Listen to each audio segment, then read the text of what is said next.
Hello students, study time YouTube channel के नए video में आपका स्वागत है। आज हम ट्रिग्नोमेट्री रेशियोज की जो वैल्यू है वो फाइंड आउट करने का इजी मेथड, आसान तरीका समझेंगे। ये हमारा क्लास 10th एनसीईआरटी का चैप्टर है। देखिए, हमारे पास ट्रिग्नोमेट्री रेशियो निकालने के लिए सबसे पहले हमें एक राइट एंगल होता है, क्योंकि देखिए गिवन है पी क्यू आर एक राइट एंगल ट्राइंगल है, जो कि राइट एंगल कहाँ पर है, क्यू पर है। और एक एंगल थीटा है जो कि आर वर्टिसेस पर बना हुआ है। तो जो ट्रिग्नोमेट्री रेशियो जो हम निकालते हैं इसी थीटा के लिए निकालते हैं। तो देखिए, अगर पी क्यू लेंथ को हम स्मॉल ए ले लेते हैं, पी आर लेंथ को हम बी ले लेते हैं और क्यू आर लेंथ को हम सी एज्यूम कर लेते हैं, तो हमारे पास जो राइट एंगल ट्राइंगल है उसकी तीन लेंथ हो गई, ए हो गया, बी हो गया और सी हो गया। ठीक है, अब हमको निकालना है ट्रिग्नोमेट्री रेशियो। तो हमारे पास मेनली तीन ट्रिग्नोमेट्री हम याद रहेंगे, साइन थीटा, कोस थीटा और टेन थीटा। क्लियर? तो सबसे पहले साइन थीटा। देखिए, ये जो थीटा है इसके लिए निकाल रहे हैं, तो साइन थीटा निकालने का ध्यान रखेंगे, इसके सामने हम ऊपर की तरफ मूव करेंगे, ए से बी। तो यहाँ लिखेंगे हम ए ऑन बी। ये एक रेशियो मिल गया। ये हमारे पास किसके इक्वल होगा? साइन थीटा के इक्वल होगा। इसी प्रकार देखिए, अगर हमको ये फर्स्ट मिल गया, हमारे पास साइन थीटा कितना मिला हमें? ए अपॉन बी। इसी प्रकार सेकंड जो ट्रिग्नोमेट्री रेशियो उसको निकाल सकते हैं, जो कि है कोस थीटा। देखिए, तो ये थीटा है, ये एंगल है हमारे पास, तो हमको कोस थीटा निकालने के लिए नीचे से ऊपर की तरफ मूव करना है। तो ये हमारे पास क्या हो जाएगा? Cos theta. तो क्या होगा? रेशियो क्या होगा? सी अपॉन बी। तो ये हमें क्या मिलेगा?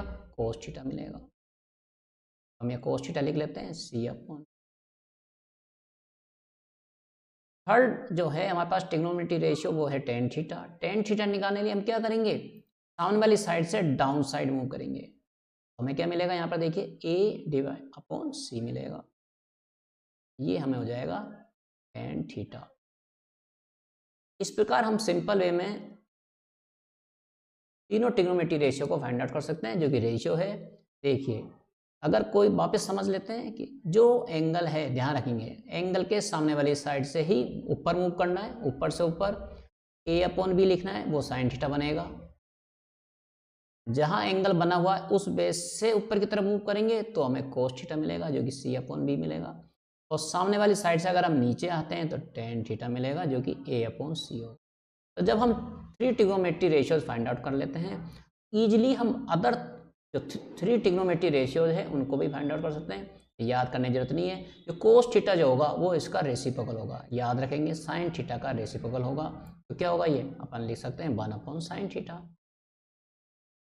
जो भी साइन थीटा हो उसको हम रेसिप्रोकल कर दें तो हमको कोसेक मिल जाएगा। ऐसे कोस किसका रेसिप्रोकल? कोस का रेसिप्रोकल क्या होगा? सेक होगा। ये क्या होगा? 1 अपॉन कोस होगा। कोट जो होगा हमारे पास टेन थीटा का रेसिप्रोकल होगा, तो ये क्या होगा? 1 अपॉन टेन थीटा। इस प्रकार हम किसी भी ट्रिग्नोमेट्री रेशियो की वैल्यू फाइंड आउट करने के लिए मेनली ये तीन जो trigonometry ratio, sine theta, cos theta और टेन थीटा, इन पर ही ध्यान देते हैं। बाकी अदर जो है हमें वैल्यू ऑटोमेटिकली फाइंड आउट हो जाएगी। बस हमें याद रखना है कि साइन थीटा का रेसिप्रोकल कोसेक होता है, कोस थीटा का रेसिप्रोकल सेक होता है और टेन थीटा का कोट होता है। अब इनकी वैल्यू हम डिफरेंट एंगल्स के लिए फाइंड आउट करते हैं, क्योंकि हमारे क्वेश्चन में यहाँ पर ये जो थीटा होता है ये गिवन होता है कि ये 30 डिग्री है, या ये 60 डिग्री है, या ये 45 डिग्री है। इन तीनों एंगल्स के लिए हमें इनकी वैल्यू पूछी जाती है। इनको निकालने के लिए हम नेक्स्ट स्लाइड पर चलते हैं। देखिए, यहाँ पर वापस वही एक राइट एंगल ट्राइंगल बनाया हमने, पी क्यू आर, जो कि राइट एंगल कहाँ पर है? क्यू पर है। अब हमारे पास यहाँ पर 60 डिग्री एंगल दिया हुआ है, तो हम 60 डिग्री एंगल के लिए फाइंड आउट करते हैं। देखिए, सबसे पहले हम इसके सामने वाली साइड पे चलते हैं। कितनी है सामने वाली साइड? हम क्या एज्यूम करते हैं? अब यहाँ पर हमको एज्यूम नहीं करना है, क्योंकि यहाँ पर हमें वैल्यू गिवन है।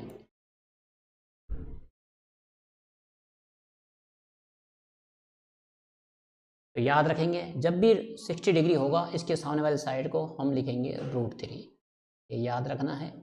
और इसका जो बेस को लिखेंगे वो लिखेंगे 1 लिखेंगे, और जो स्लेंट जो है हाइट जो कि टी आर है इसको हमको 2 लिखना है।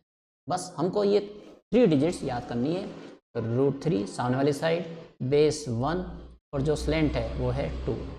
अब सिंपली अब देखिए, अब जैसे हमको 60 डिग्री है तो हमको सबसे पहले क्या निकाल सकते हैं, साइन 60। हमें पता है साइन के लिए हमें क्या करना पड़ेगा, ऐसे मूव करना पड़ेगा।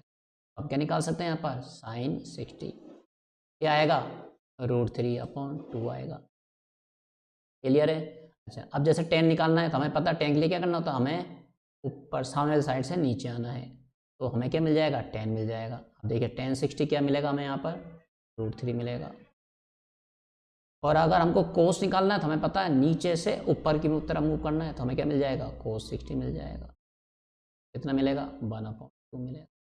क्लियर। अब देखें यहाँ पर इसी ट्राइंगल में 30 डिग्री एंगल भी आता है, क्योंकि हमें पता है एंगल सम प्रॉपर्टी से कि किसी ट्राइंगल में अगर 60 डिग्री आएगा राइट एंगल में तो उसके सामने वाला क्या होगा, 30 डिग्री होगा। तो अगर 30 डिग्री है, इसकी वैल्यू हमें अलग से फाइंड करने की ज़रूरत नहीं है, हम इसको इक्वल टू करेंगे। ध्यान रखेंगे यहाँ पर 60 के लिए, अब जैसे ही हम एंगल चेंज करते हैं 60 की जगह हम 30 लिखते हैं, याद रखेंगे, ऑटोमेटिकली जो साइन है हमारा ये चेंज हो जाएगा और कोस में कन्वर्ट, तो हमें कोस 30 की वैल्यू भी यही मिलेगी।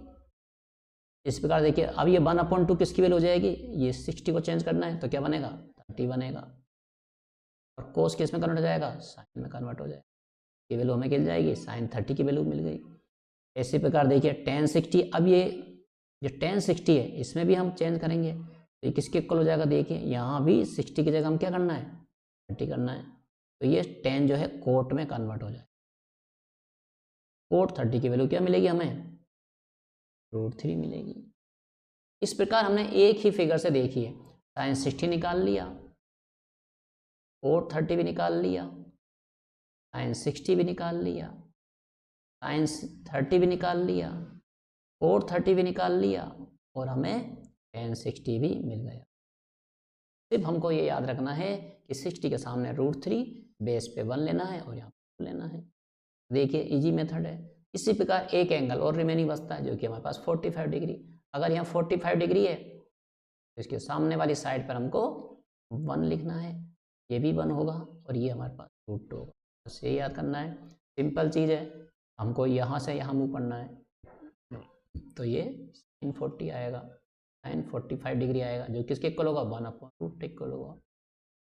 tan के लिए हमको ऊपर से नीचे आना होता है, तो tan 45 कितना होगा हमारे पास, 1 हो जाएगा।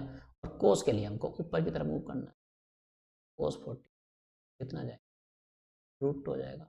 अब देखिए यहाँ पर इस ट्रायंगल में ये भी 45 डिग्री होगा, इसलिए सिर्फ इसी फिगर से हमारा काम हो जाएगा।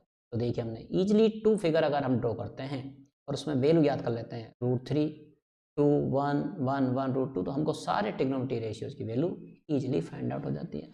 अब हमारे पास 2 एंगल और बचते हैं जो कि है 0 डिग्री और 90 डिग्री। तो ये आपको थोड़ा सा याद करना है बस, 0 डिग्री और 90 डिग्री। अब देखिए अगर मैं साइन 0 डिग्री निकालता हूँ तो देखिए 0 डिग्री होने पर चलते हैं हम, साइन 0, अगर मैं इसको 0 कर देता हूँ 60 को 0 करने का मतलब क्या हो जाएगा, ये वाली जो हाइट है इसकी क्या हो जाएगी, 0 हो जाएगी, तो इसका वैल्यू क्या होगी, 0 होगी। अब इसको इक्वल करना है तो आपको पता है यहाँ 0 की जगह हम इसको चेंज कर दें, तो हम क्या कर दें, हम 90 कर दें यहाँ पर। अगर इसको मैं 90 डिग्री कर देता हूँ तो ये कोस हो जाए, कोस 90 वैल्यू भी 0 होगी, तो हमें कोस 0 और साइन 0 और कोस 90 वैल्यू फाइंड आउट हो गई। इसका रिवर्स कर देते हैं हम, अगर साइन 90 लेते हैं हम, इस केस में इसकी वैल्यू 1 होगी, जो कि किसके इक्वल होगी, कोस 0 डिग्री के। बस इतना करने से हमें सारे ट्रिग्नोमेट्री रेशियोज फाइंड आउट हो जाएंगे। अब जैसे हमको निकालना है कि कोसेक 0 क्या होगा, हमें निकालना जैसे कोसेक 0 डिग्री क्या होगा। अब हमें पता है कोसेक किसका रेसिप्रोकल होता है, साइन का, तो क्या हो जाएगा 1 साइन 0 डिग्री। अब हमें पता है 1 साइन 0 कितना होता है, 0 होता है। तो जब भी डिनोमिनेटर 0 होता है इसका आंसर क्या होता है, नॉट डिफाइंड। याद रखना ये। इस प्रकार हम सारे trigonometry ratio easily find out कर सकते हैं। मिलते हैं नेक्स्ट वीडियो में, थैंक यू।